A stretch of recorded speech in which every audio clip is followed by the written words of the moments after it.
Hello, this is a short video about what could be described as the 90% economic recovery from the coronavirus pandemic.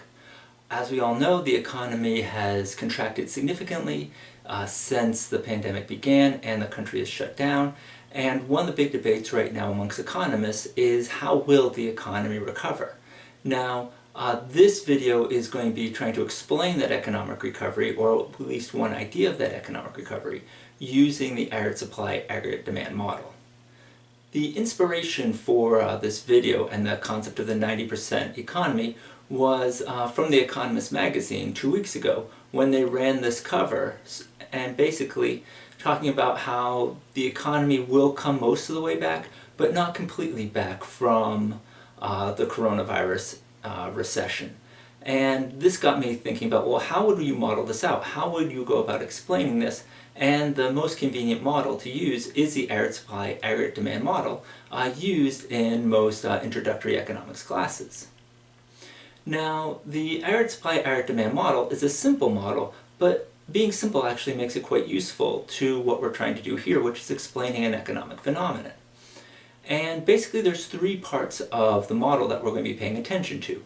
One is the aggregate supply curve, which really represents the parts of the economy that produce goods, the productive side of the economy.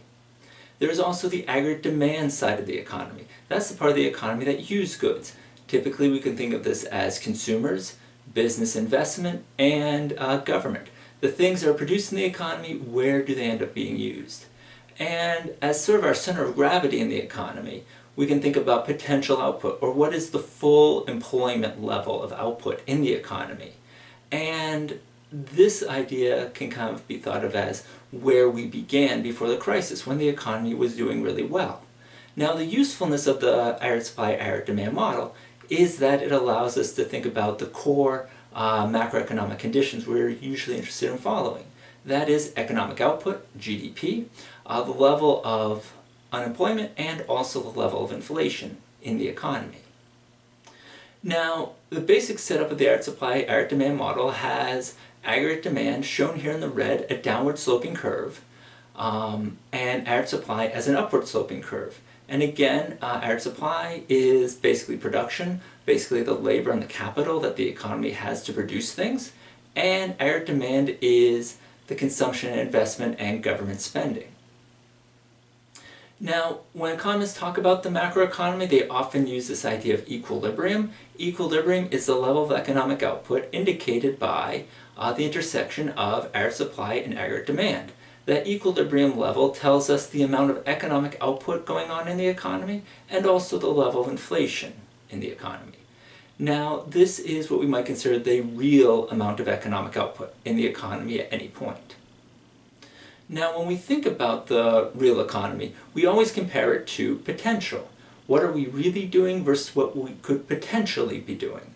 The vertical green line here is potential output, GDP. This is the full amount of output that the economy can produce when it is fully employing all of its resources. And in this way, we could think of this as general equilibrium. This is the ideal setting of the economy. You could make an argument that back in late February, early March, the economy was at general equilibrium. We had very low unemployment, inflation was low, and economic output seemed to be quite strong. And then the coronavirus hit. Now, when the coronavirus hit, it basically pushed in both the aggregate supply and the aggregate demand curves. This was really the result of the stay-at-home orders. What happened was people couldn't go out to shop like they used to. A lot of businesses were shut down. This simultaneously pushed in the aggregate supply curve and the aggregate demand curve and led to the recession we're currently going through. Unemployment is currently about 20%. Now, in the face of this, the federal government and the Federal Reserve enacted extraordinary stimulus programs, low interest rates, the Federal Reserve buying all kinds of financial assets, the federal government enacting a large stimulus of $2.3 trillion, and then an additional $500 billion on top of that. The idea of all the stimulus was to bridge the economy over to the recovery.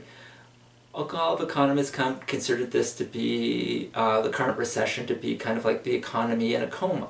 We were trying to keep it on life support, buy it till the time when we could recover, when the pandemic had passed. Now, during this time that the economy has been closed down, there's been a lot of debate about the type of recovery that the economy will be having.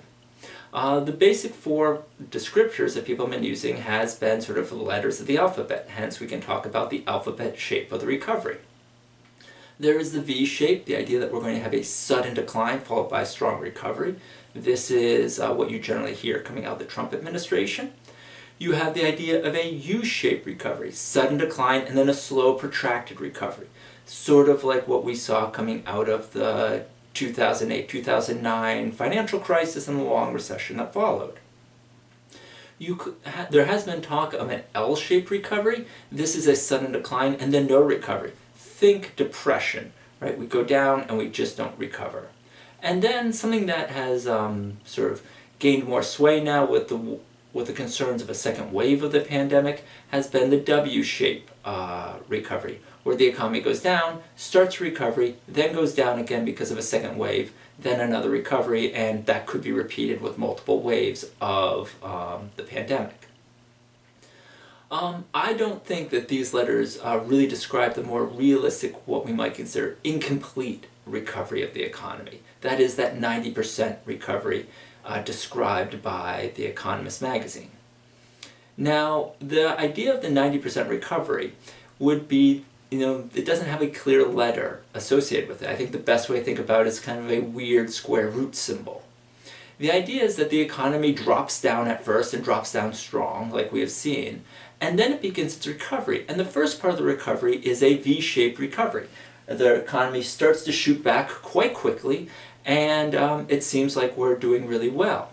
But then at a certain point, the economic recovery starts to slow down, and it starts to trail off at a much slower rate of growth, more like that L-shaped recovery. And the idea is that this economy will start off the recovery strong, but slow down, and the big idea is that it will actually take us a long time to get back to full employment, that nice level of unemployment we had before the crisis. Now, how to explain how this happens? Well, I think it's going to be both a movement of aggregate supply and aggregate demand. First, the aggregate demand part. Again, we're thinking about the idea of being fast and slow. At first, aggregate demand is going to expand out quickly. You can see the red line jumping out. Reason for it, pent-up demand. A lot of people have been spending a lot of time at home. They want to get out, they want to do things, they want to spend the money. These are people who have largely been working at home, and so they have money saved up. They're not really worried about their jobs. And so you'll see aggregate demand jump out at first. People will be aggressively getting out to spend money, and that will increase that aggregate demand curve. However, as time goes on, there's going to be a number of things that are going to slow down that growth of aggregate demand, or at least prevent it from going all the way back out to where it once was. First, while there's a lot of people who have been working from home and doing well in terms of maintaining their income during this crisis and will probably keep working well into the recovery, there are a lot of people who have been unemployed and have lost a lot of income due to furloughed work.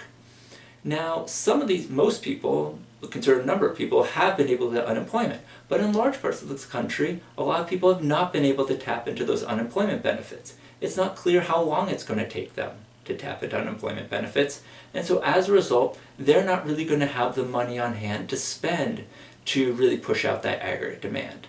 Then there's another problem. Because of the weak testing program that we have in large parts of this country, a lot of people are going to be going back out, but they're going to be worried about getting infected again. They're going to be worried about what's the chances that they'll get infected if they go out to a restaurant, or if they go to a store, or if they go to work. And this fear of infection is going to reduce people's economic activity. That also will slow demand. And finally, there is sort of the continued high unemployment. Unemployment is going to continue high for some time. That's going to make an awful lot of people concerned about losing their jobs, and probably make people more hesitant about spending money and more inclined to save money. All these will dampen aggregate demand as we get further into the recovery. On the supply side, initially supply side again is going to jump out quickly. Basically, it's really easy to reopen large parts of the economy. Large parts of the economy are basically just mothballed. You can quickly reopen restaurants, reopen stores, reopen a lot of businesses. And they have the workers. They know who their workers are. They call them up and they say, come on back to work. And so at first, air supply will ramp up very quickly. Of course, the problem with air supply is that social distancing in workplaces, restaurants, stores, offices, factories, is going to reduce capacity. They're not going to be able to produce as much because they're going to have to keep themselves distanced out.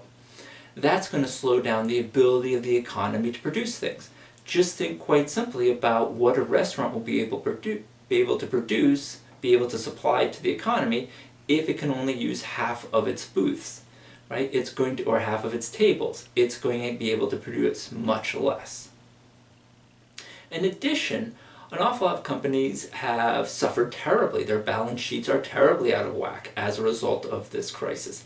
Many of them are going to be trying to basically cut costs to become more efficient so that they can bring their balance sheets back into adjustment faster.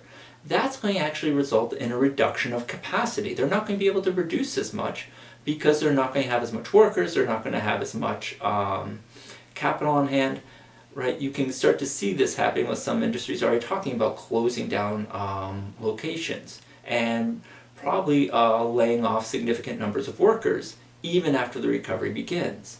So the reality is that, as you can see on the graph, aggregate demand will shift out, aggregate supply will shift out, and we will have a recovery, but it won't get back out to the level of full output, of full employment output of potential GDP.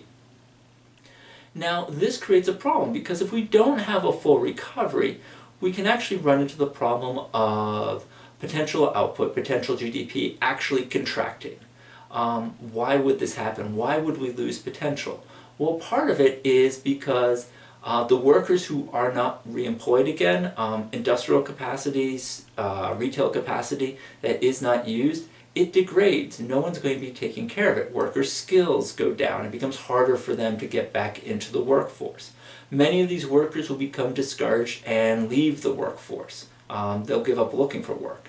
And one of the issues with this 90% recovery model is that it implies that there is going to be a long-term higher unemployment rate than what we've had in the past. Now this could be really troubling, and one of the ideas with discussing the 90% recovery is we might need to think about other aspects of economic policy to try to either get us back out to potential faster, maybe more stimulus as we hit the recovery, or policies to try to help many of these workers tide over or somehow get back into the economy.